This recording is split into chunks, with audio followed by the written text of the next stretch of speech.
তদন্ত কমিটি হবে না কি হবে পরে, আগে বরখাস্তকরণ। আমরা সন্দেহ করছি সেই ফ্যাকাল্টি, সেই ডিপার্টমেন্ট কিংবা সেই অনুষদের অন্যান্য টিচারকে এই কোরআনে জড়িত কিনা। সমকামিতা কিংবা ধর্ষণ এবং এ ধরনের সেক্সুয়াল হ্যারাসমেন্টকে আমরা কোন ধরনের এই ক্যাম্পাসে সুযোগ দিব না। সে যত বড় প্রভাবশালী হোক না কেন, তার শিকড় আমরা উপড়ে ফেলবো। ইউনিভার্সিটি প্রশাসনের ক্ষমা চাওয়া উচিত। ক্রাইম সংক্রান্ত বিষয়ে অভিযুক্ত হয় এবং প্রমাণিত হয়, দুইটা জায়গা থেকে তার মৌলিক পানিশমেন্ট আসতে হয়। একটা হচ্ছে ইউনিভার্সিটি অথরিটি, একটা হচ্ছে রাষ্ট্রীয় অথরিটি। দুইটা জায়গাতে আমরা যথেষ্ট গাফলতি লক্ষ্য করেছি। গাফলতি না, ইন্টেনশনাল ইগনোরেন্স, ইন্টেনশনালি তারা ইগনোর করছে। এটা বিশ্ববিদ্যালয় প্রশাসন চাইলেই পারতো। তদন্ত কমিটি হবে না কি হবে পরে, আগে বরখাস্তকরণ এবং সামগ্রিক একটা অ্যাকশনে যাওয়া। এই প্রমাণগুলো হওয়ার সাপেক্ষে, প্রমাণ যেহেতু প্রমাণিত হয়, সাথে সাথে অ্যাকশনে যাওয়াটা ইউনিভার্সিটি প্রশাসনের দায়িত্ব ছিল। আমরা সন্দেহ করছি সেই ফ্যাকাল্টি, সেই ডিপার্টমেন্ট কিংবা সেই অনুষদের অন্যান্য টিচারকে এই কোরআনে জড়িত কিনা, নয়তো এই ব্যবস্থা কেন হবে। অথচ সেখানকার টিচাররাই এগিয়ে এসে সেই সাপোর্টটা আমাদের দেওয়া দরকার ছিল। আমার তার জায়গা থেকে একটাই ক্লিয়ার কথা, যে কোনো ধরনের ধর্ষণ, যে কোনো ধরনের এ ধরনের সেক্সুয়াল হ্যারাসমেন্টের বিরুদ্ধে আমাদের জিরো টলারেন্স। শিক্ষক, কর্মচারী কিংবা যে কোনো ধরনের হ্যারাসমেন্টের ঘটনা ঘটুক না কেন, যার মাধ্যমে হোক না কেন, সে যত বড় প্রভাবশালী হোক না কেন, তার শিকড় আমরা উপড়ে ফেলবো।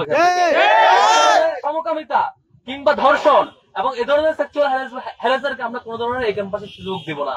তার সর্বোচ্চ যে পানিশমেন্ট হওয়া উচিত, সেটি না হলে এই গরিবসের পিছনে যারা জড়িত থাকবেন, সে শিক্ষক কিংবা কর্মকর্তা, তার বিরুদ্ধে আমরা যথেষ্ট অ্যাকশনে যাবো ইনশাআল্লাহ।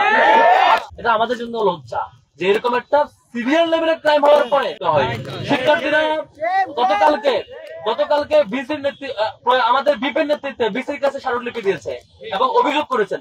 অভিযোগ জানানোর পরেও এখন পর্যন্ত অ্যাকশনে না যাওয়া এবং ইউনিভার্সিটি প্রশাসন চুপচাপ থাকা, চুপ থেকে এখনো অপেক্ষমান থাকা, শিক্ষার্থীদেরকে রাস্তায় আসতে বাধ্য করা, এটা পুরোটাই সিস্টেমেটিক লস এবং আমাদের জন্য লজ্জার।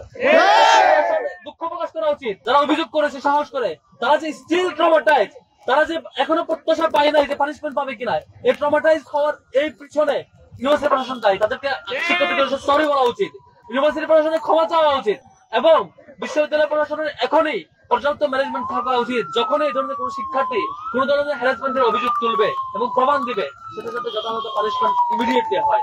আমরা আজকের এই সমাবেশ থেকে এবং আমাদের ডাকসুর পক্ষ থেকে এই আহ্বান জানাবো, এই ধরনের এই অভিযোগে অভিযুক্ত ব্যক্তির যেহেতু সকল অভিযোগ প্রমাণিত হয়েছে এবং প্রমাণগুলো সবার সম্মুখে প্রমাণিত এবং তিনি স্বীকারও করেছেন, এখন বিশ্ববিদ্যালয় প্রশাসন অতি দ্রুত এটার ব্যবস্থা নিতে হবে। ভিকটিম যারা ছিল, ভিকটিমদের সকল প্রকারের ক্ষতিপূরণ ইউনিভার্সিটি প্রশাসনকে দিতে হবে এবং পাশাপাশি রাষ্ট্রকে সরকারের জায়গা থেকে যে পানিশমেন্ট হওয়া উচিত, যে প্রক্রিয়া হওয়া উচিত, অতি দ্রুত সেই পানিশমেন্ট নিশ্চিত করা, যাতে করে আমাদের কোনো পর্যায়ে কোনো ভিকটিম আর কখনো আশাহত না হয়, কোনো পর্যায়ে কোনো ভিকটিম কখনো ট্রমাটাইজ হয়ে চুপচাপ বসে থাকতে বাধ্য না হয়, যাতে তিনি সাহস করে অভিযোগ দিতে পারেন এবং পানিশমেন্ট নিশ্চিত হয়, সেই বিষয়টা আস্থা অন্তত পায়, সে আশ্বাস, সে বিশ্বাস রাখতে চায়। আর নয়তো বাধ্য হলে ডাকসু সকল শিক্ষার্থীকে সাথে নিয়ে এর বিরুদ্ধে যা করতে হয় আমরা সেটুকু করার জন্য প্রস্তুত থাকবো। সবাইকে ধন্যবাদ জানাচ্ছি, অসংখ্য ধন্যবাদ।